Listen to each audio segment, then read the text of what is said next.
Hey, what's up guys, you could Chipsy, and today I'm back bringing you my playoff game for round 1 of the BBL. And in round 1 we will be taking on Kelly, aka UnderTheRadar, good friend of mine, and a very good draft league player. Kelly actually ended up taking over for Bill, sort of midway through the season or in the earlier part of the season, and he inherited a very rough record, though he also inherited a very strong team.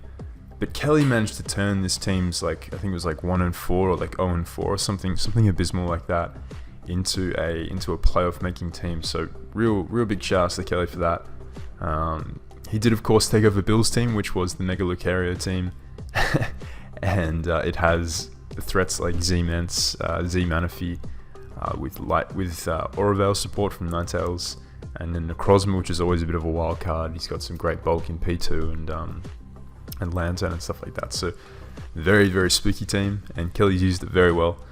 For those of you guys who may not know UnderTheRadar, Kelly, I'm sure you do, he's been around in the draft league scene for a long time now, and he actually had a really cool series on his channel a year or two ago, where he'd sort of analysed the draft viability of different mons in the format, and it was very popular on his channel, and it really spawned, I think it was the series that spawned a lot of different takes of that. You know, you saw other people do draft analysis, a kind of deep dive into which mons were viable and what roles they can perform and stuff. And I think Kelly was one of the founding figures in that kind of type of video. So definitely go and check out Kelly. He does a lot of great content on his channel, and he's got a great attitude when it comes to mons, and he's also a great player. So you'll enjoy watching him if you aren't already subbed. But he's got a much larger channel than mine. I'm sure most of you guys are already subbed to him anyway. But definitely go and check out his side of the match. I know I will as soon as I get the chance. But yeah, we are here facing off against Kelly, and this is exciting because I've never actually faced him in the draft league format. I've been in leagues with him and stuff. We've just never ended up facing off. So this should be fun. And like I said, he does have a very threatening team. I do personally think I've got a pretty good matchup in this game because my team is just my first 7 mons are just ridiculous. But that being said, Mega Lucario is a threat with the right set, and that thing could definitely get out of control. And like I said, he's got mons like Mence and Manaphy, which can steamroll out of control. Something like Moxie Mence with DD is certainly a threat to my team. Tailglow Manaphy is always a problem depending on its set, depending on its spreads.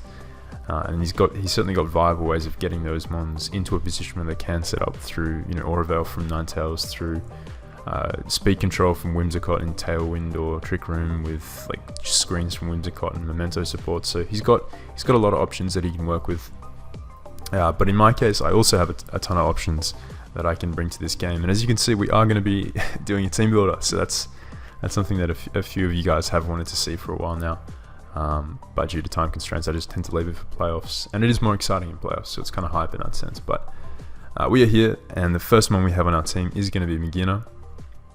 I'm not sure why the little icon thing here isn't popping up, but you guys can tell it's Magina, and we are rocking a pretty interesting spread this week. We have enough defense to live Adamant or Jolly CC from Mega Lucario after multiple rock switch-ins, to comfortably Carmine up on mons in his team like P2, Necrozma. Pain Split is pretty useful. Because I am running Dazzling Gleam here, I can Oko stuff like Mega Lucario at neutral with Z Dazzling Gleam. It does allow me to kill stuff like Manaphy at +1 with Z Dazzling Gleam. Dazzling Gleam at neutral still gets the kill on Mence after rocks and stuff like that. So it whilst he probably can bring something like Magmortar as an offensive check to Magina, if he wants to bring a Porygon 2 with a move to just chip down my mage, I will be able to set up all over it with Calm Mind and have Pain Split in the back to recover up versus that thing if I ever get low. It also allows me to Calm Mind up on stuff like Heatwave Necrozma, which is really nice because I can Calm Mind up, avoid the 2 KO at +1 and proceed to Pain Split. So it's a pretty interesting add-on there. The reality is the only other coverage move I'd run on Magina is something like Hidden Power Rock or Hidden Power Water to be able to hit the Magmortar, which is his only fairy resist, which is pretty bleak for Kelly. His steel type is neutral to fairy, and it's very frail, so it's certainly a hard matchup in terms of checking Magina. But I'm expecting something potentially an AV Mudsdale, a Spidef Mudsdale, maybe a Spidef Magmortar, though that is really chipped down by rocks, so it's kind of hard in that sense for him to be a reliable check to mage. more than likely he's going to bring some P2 set, maybe like a Psych Up P2 I could see, or something just able to, like a really speed F P2 could potentially like paralyze me. Fire if like hidden power fires, he could be like download or something like that. So, but this kind of mage, certainly a nice bulky win condition, as well as being able to check a. Another reason for this defensive investment is it allows me to take a +1 adamant EQ from Mence after rocks, which is pretty important, as I think I guarantee take +1 Jolly Mence EQ after rocks. I think adamant it has like a 6.25% chance or like a 12% chance to kill after rocks, something like that. But I got a really good chance of living. And whilst I do have other counterplay elements on my team, having Migina be able to live a hit is really nice in ensuring I don't just lose that thing if one of my other physically defensive walls gets weakened or removed earlier in the game. So that is Migina, a very, very nice win condition. And a very different set to the one I brought last game. The first time I brought Bill, I think I brought like Double Dance, Flash Cannon, Fluor Cannon, like full all-out offensive, and it did steamroll. But I'm expecting Kelly to play it a little bit differently, and if he does get screens up, having something to be able to take a hit from +1 Mence is very important. So the next one we have here is Buzzwall. This spread is pretty physically defensive, with enough defense to live 2 Iron Tails from Lucario, I think after rocks, which is kind of crazy. I think it's at least 2 medium mashes after rocks. I think it could have also been 2 Iron Tails, I'm not sure. But Drain Punch Oko's Luke, based on the amount of HP that I think he's going to run, so he can't just set up in my face, be like SD Iron Tail, for example. Pineapple Berry is really useful for a Lucario covering psychic coverage to hit both my Buzzwall and my Marini, but it's more than likely going to allow me to stay in on Necrozma and take a hit if I really need to. If view Necrozma is such a threat that I have to lose health on Buzzwall, I can stay in with Pineapple and Leech Life him off. Ice Punch obviously had to spank the Mence. Buzzwall pretty nice check to Lucario. Can blanket check a Mence if he's not like Z-Fly, and can take a hit from stuff like Manaphy from a pretty nice amount of health, so that's important. Next up we have a Furthorn, and this is my Manaphy check, my Ninetales check, my P2 Irritator with Leech Seed. I throw up spikes. He only has, I think he's only got like 1 ground immunity, and that is Mence, and that thing is pressured by all of my team, so he really isn't going to appreciate spikes. That being said, whilst I do have Hazard Stack on this team, because I have a Ho, I do intend on defogging rocks away if he gets them up early, and Kelly's only rockers are Necrozma and his Mudsdale, I believe, so he doesn't have a ton of good rockers, and all his rockers lose to my defogger in my main defogger in Finny, and Latios for that matter too. So I don't think it should be too hard to remove rocks from my team, or at least to pressure his rockers and ensure that I can get up hazards later on in the game. Garu is really nice. Ferro is kind of difficult for his team to take on. I am Oko, so I can live like +3 hidden power 5 from mana. I can check a Fire Blast Mence with Garu. Hidden power Firewall and Ninetales, stuff like that. Ferro just doing Ferro things. Next up I have a defensive Lando. These IVs are obviously fixed for when I actually play Kelly, but I'm a pretty interesting Lando, just a defensive spread with enough defense to live something like a mash into Ice Punch from Lucario from full. Can be used as a nice blanket check to Mence. I live +1 Z Fly, Z Outrage and stuff like that after rocks, factoring Intimidate, and just a very nice blanket check to a few mons on his team, mainly here to defog, and he also doesn't have an EQ immunity outside of Mence, like I mentioned, which I have a hidden power ice for the comfortable 2 echoes. So he's going to be hard pressed to switch into Lando, and if he does go into something passive like P2, which is probably his best Lando response, I do have mons that can take advantage of that in Migina, Pharaoh, and my Laddie as well, which is my next mon. And we are bringing CM Dual Stab. Roos, he doesn't have a lot to take on Latios at all because he actually doesn't have a dark type. I think he inherited Houndoom as his dark, which is obviously an awful dark type for what you want a dark type to be. And Latios is very, very strong in this matchup. I'm more than likely expecting Kelly to lead his rocker, and it's probably going to be Necrozma because I think Mudsdale isn't as good in this matchup, and he has other mons that he can definitely bring over it. And if he intends on leading Necrozma, getting up rocks early, because I've got a reliable defog in my defensive liner in the back, I'm going to capitalize on that by setting up turn 1. Because he just doesn't have a lot to threaten Laddie. Laddie's speed tier is amazing versus his team. The only one that outspeeds it naturally are Mega Lucario and Whimsicott. And if he brings Whimsicott, then that's one less threat. If he brings Luke, he's not leading with Luke. And even if he does, I just click Psychic turn 1. He can't do anything to kill me. Not even a crit Iron Tail, I don't think, kills this spread of Laddie. It might, I'm not too sure, but I am pretty bulky, so yeah, definitely a nice one here. It can allow me to also revenge Manaphy if he is Tail Glow and gets out of hand. I obviously want to have something to outspeed that, and this is actually the only one on my team that can, though everything else on my team can check it pretty reliably as well at neutral, and stuff like Mugina and Pharaoh can check it at +3, so, but having a mon to guaranteed outspeed it is always really nice. I can also outspeed Ninetales, which is really important because after a Calm Mind, he dies to Psychic after Rocks or Spike if he's max HP, which is important. And yeah, Laddie just is going to be very difficult for him to take on. It's always a nice blanket check to a few of his offensive threats like Mince and Mana. So the last mon we have on the team, and my kind of unexpected tech in this game is going to be my Ho-Oh. Now, this Ho-Oh is indeed weakness policy, and it's pretty interesting. So this Ho-Oh, it can flame charge up on quite a lot on his team. The only thing that really punishes flame charge is Mence and Manaphy. But apart from that, once I get to +1, I'm faster than everything, bar any Scarfer. And I can, with the bulk I have, I can comfortably take stuff like Power Gem, Stone Edge from the Necrozma, unless it's like max attack with a boosting item. I can take Surfs comfortably from Manaphy. Surf actually does under half, does like 48 max. I can take a Z move from Manaphy. I can take a Z move from Mence actually. I can't take a Stone Edge from Mega Lucario obviously, but if I'm at +1, I'm outspeeding that anyway. The point is, there are many situations in which Ho-Oh's weakness policy can proc, and that could really just turn the tide in this game. So if I can get this one in on something like Magmortar, which is likely carrying T-Bolt or Rock Slide at best to be able to check Ho-Oh. Firstly, I can live all those hits, even if I'm slower than it, but if I'm getting a Flame Charge up, roosting up on his Rock Slide, for example, or even his EQ, which kind of just bounce off Ho-Oh, honestly, because this thing is ridiculously fat. I'm going to proc my weakness policy, and nothing really lives a hit at +2. The only mons that can comfortably live are a defensive Mence if he's Intimidate, a like defensive Bold Manaphy, like max HP Manaphy actually dies from full with this investment. I don't even need Rocks up to Oko it at full if I'm at +2.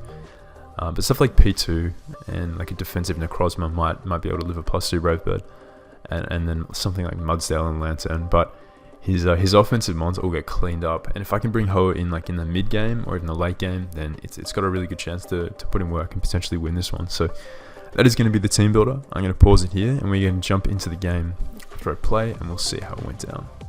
Hey, what's up guys, Chipsy, and we are back here today with the battle for the BBL Playoffs round 1. We're up against Kelly. I did record a team builder, so if you guys missed that earlier in the video, go and check it out. If you want a breakdown of the team that I am bringing to this game, but we're here up against Kelly. Now, Kelly's team that he's brought to this game, very, very offensive.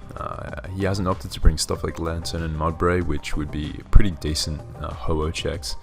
He could potentially be defensive Mence, but based on the Ninetales bring and the just the really offensive nature of this team visibly, I'm kind of thinking that he's going to be an offensive team based around getting Rocks up early, getting that Veil up, and going to work with his setup sweepers. So that's definitely an interesting strategy, and certainly a scary one. It's something that can snowball out of control if I don't play properly around the Mence and the Manaphy in particular. Lucario, definitely a big threat. I'm expecting Necro to be more of a defensive rocking set though, so I'm not really expecting like Autonomize or anything like that. But regardless, very, very threatening offensive team. Though he does not have anything for my Latios. Really, like, Laddie is just going to go ham here. So I am going to lead off with it. Like I mentioned in the team builder, I am expecting a lead Necro situation to get a Brox early. And there's very little a Necrozma can do to my Latios unless he's toxic. And if he's not toxic, if he's toxic, then he's not carrying coverage for either Pharaoh, my Ho-Oh, or anything like that. So I am going to lead off with Laddie here. And I'm just going to get a Calm Mind up turn 1 as he does go for the Night Slash actually. And this is some interesting tech on Necrozma's part.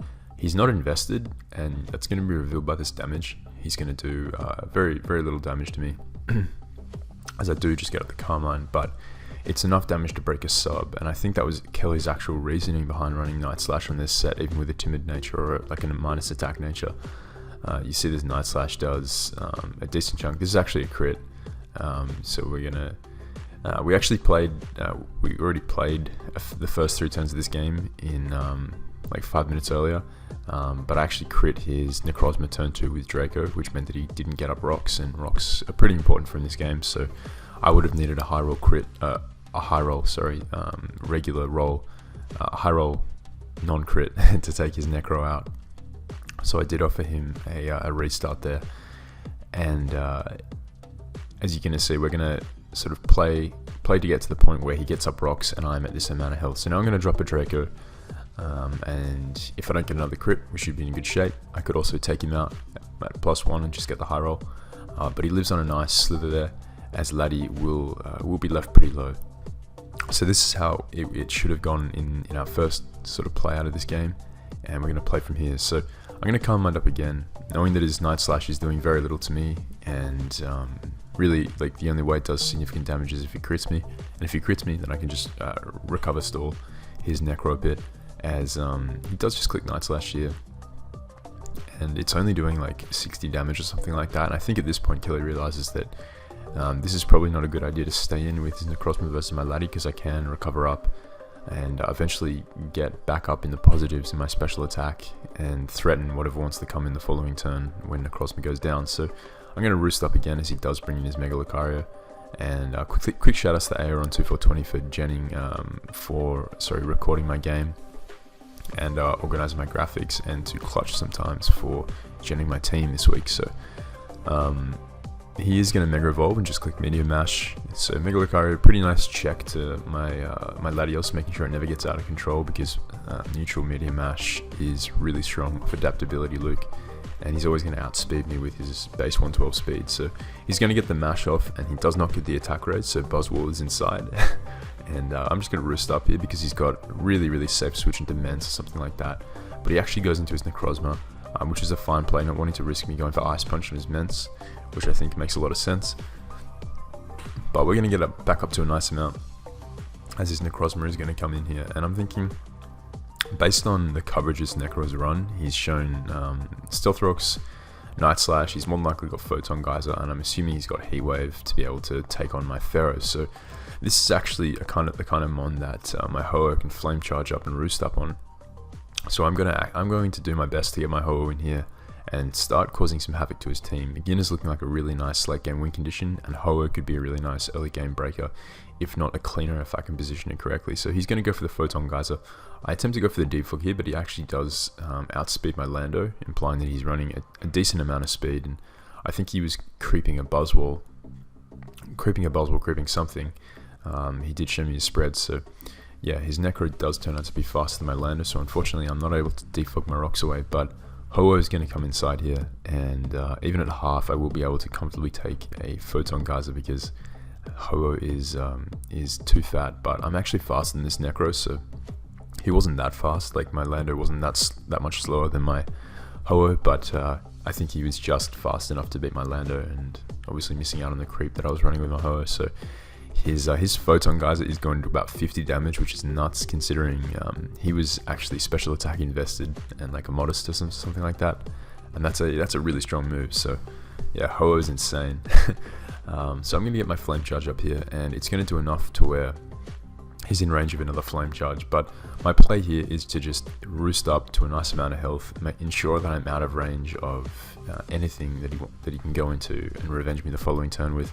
I can also PP stall his Photon Geysers, which if he's not careful and if he doesn't realize what I'm doing, he may actually end up wasting all his PP, only to have me left at a really nice amount of health for anything that wants to come in. So he's going to Photon Geyser up here, and again doing pretty negligible damage to my Ho-Oh. I'm not like max SpDef or anything like that. I'm max HP. I've got like a tiny bit of SpDef, so this is just kind of testament to Ho-Oh's natural bulk. As I'm just going to continue roosting up, getting up to a nice amount of health. If he wants to go into Mence, I actually live Z-Fly. I leave Z Hydro for Manaphy, and I am faster than all of those, so I can 2 KO them. And if he goes into Manaphy, I can actually proc my weakness policy. So right here, I believe this turn I do Flame Charge again, knowing that it won't kill Necrozma, but it'll keep it low, and it will catch anything that wants to switch in as he actually goes out into his Ninetales here. So this is going to be really nice for us. I am going to catch this Alolan Ninetales with the Flame Charge. I would be faster, assuming he's not a Scarfed variant, and I would be able to just Sacred Fire it had I roosted up there, but this eliminates all of that. It eliminates him potentially being Sash, potentially being Scarfed Encore or something like that, or Scarfed Toxic, and allows my Ho-Oh to outspeed and just get a second Flame Charge off. As this turn he's going to go out to his Manaphy here, so he's set the Hail, but he has not set any screens, and this is going to mean that my Ho-Oh can potentially set up a weakness policy on this Manaphy, or at least 2 KO with Brave Bird. So because I'm at this range of health, I do expect his Manaphy to attack. I don't really think he's going to be Z Hydro, or Z Water I should say, Hydro Vortex, Z Surf, but even if he is, I do live from full pretty comfortably, as he just goes for the Raw Surf, and this is great. This is the sort of position I wanted my Ho-Oh to be in, so I'm now at like +3 or +4 speed, and I'm going to proc my weakness policy, and this is looking really bleak for Kelly, because now Ho-Oh's in a position where it can just kind of 1v1 everything on his team. He doesn't have one of those defensive checks that I mentioned in like P2 or Lantern or Mud Brace, so yeah, this Ho-Oh is just going to go crazy now. So Brave Bird is going to pick up the KO here on Manaphy. It guaranteed killed max HP Manaphy from full at +2, which is crazy, and he was actually like a bulky offensive spread, so he wasn't like max defense or anything there. He's now going to go into his Magmortar here, and this thing could just be like a sack to wear me down with Brave Bird Recall, so I'm just going to roost up here. Even if he has Rock Slide or T-Bolt, it's going to do absolutely nothing to my Ho-Oh. As you're going to see, he goes for the T-Bolt, which is now neutral because of the roost, and that does very little damage, and I can just roost that off once again. I think this turn, Kelly hit me up and he's like, man, I got some heat, let me show it off. So I'm just going to click roost again, as he does reveal the Dual Chop, and this was a really nice bring. He is a mixed life orb attacking set, and Dual Chop does about 50% to an offensive Mega Lati or something like that. Oh, I think it kills an offensive, it might kill an offensive Mega Lati after rocks. I think that's what he told me. Either way, it does a lot, and it definitely prevents Lati from being a safe Magmortar switch in, so really nice building on Kelly's part. So now he's going to bring in his Mence, and again, Mence is just Ho-Oh fodder here, because I'm +2, he's not Intimidate, so he's probably an offensive DD variant like I was mentioning I was expecting in the Team Builder, because it's just so good versus me. And he's now going to bring back out his Alolan Ninetales, and I will just be able to Flame Charge up. No point risking Fire Miss, Brave Bird Recoil, +2. Flame Charge is always going to murk this, and it's going to murk the Lucario in the back. So yeah, Ho-Oh just really putting in the work. It was great to see this set come to fruition. I felt like it could really do something if I positioned it right, and it definitely switched the momentum back in my favor after he was able to outspeed Lando and prevent me from defogging. So he's now going to go into his Luke, and yeah, this thing is in range of +2 Flame Charge from full, so we're just going to click that Flame Charge, and the final one he'll have to go into is his Necrozma, which probably saw the most screen time out of his whole team this game, which is pretty crazy. His lead rocker, just because Ho-Oh had its way, and yeah, it's going to be a really nice 5-0 win for us in round 1 of playoffs. Definitely a great game to Kelly. I think this game, whilst it looked like a beatdown with Ho-Oh, it was Kelly definitely had me on the back foot early with getting those rocks up, getting Luke in. I think he had a game plan going into this: get up rocks early, bring in Luke to pressure out my Lati or whatever wanted to switch in on Buzzwole, and then proceed to go into his Ninetales, set up screens, and go into a setup Wincon. So I think Kelly had a really solid game plan here. I don't think he was expecting the Ho-Oh to be the set it was, and it just really caused him some problems. Unfortunately, didn't get to reveal the Magearna in the game, or really the Buzzwole. I was actually Piper Berry on my Buzzwole, but regardless, Ho-Oh really put in the work, and yeah, it was definitely a fun one. So hope you guys enjoyed that. Definitely go and check out Kelly's side of the match. He's a great guy. He's a really good battler. He's in the APA now as well, in the main league, which is a league I played in last season, And so obviously I've got a lot of love for the APA, definitely a great group of guys. So go check out Kelly's side of this match, and go check out his channel in general if you're not already subbed to him. And yeah, let me know what you guys thought of the match in the comments below. Drop a like if you enjoyed, and I'll catch you guys next time.